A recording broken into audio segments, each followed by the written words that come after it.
Hello there, how are you? Is learning a new language difficult for you? Worry no more because with me, learning languages can be fun, easy, and stress-free. Maayong adlaw in Visaya or Cebuano.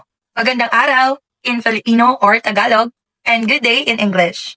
Hello there. Hi. My name is Jail, and I came from the durian capital of the Philippines, where you can find the highest mountain in the country, the Mount Apo, and the home of the Philippine Eagle. I came from the province of Davao del Sur.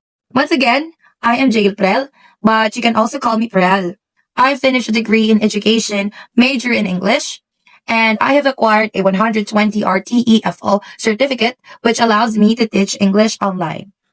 I am a speaker of two languages. Those are English and Filipino, which are the official languages in the Philippines. And I speak one local dialect, namely Bisaya or Cebuano, which is widely spoken in Visayas and Mindanao Islands. I have been an online tutor for 4 years, teaching Cebuano, Filipino, and English. I teach students of all ages and all levels, from beginner to advanced. I have wide experience in teaching diverse learners as I am also a teacher here in the country. Maraming nagsasabi na ang pag-aaral ng bagong wika ay hindi madali. Ngunit kung ikaw ay may kagustuhang matuto at masaya ka sa ginagawa mo, ang pag-aaral ng anumang wika ay madali lamang para sa'yo. Tabangan di ka nga makatun sa sinultian ngay mong gusto mahibawan.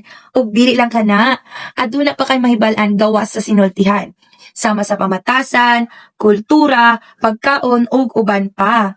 In my classroom, I ensure that I deliver quality lessons with the use of interactive and fun digital tools for teaching. Sa aking aralin, binibigyan ko ng pagkakataon ang aking mga mag-aaral na magtanong at magbigay ng kanilang ideya. Diri sa akong klase, makatuna ka, makakita pa kag mga higala. Ano pang hinihintay mo? Unsa pa yung kinahulat? What are you waiting for? Dali na, tara na, let's go at sabay-sabay tayong matuto. Hope to see you all in my online class and let's learn everything in a fun, adventurous, and bubbly class. See you there!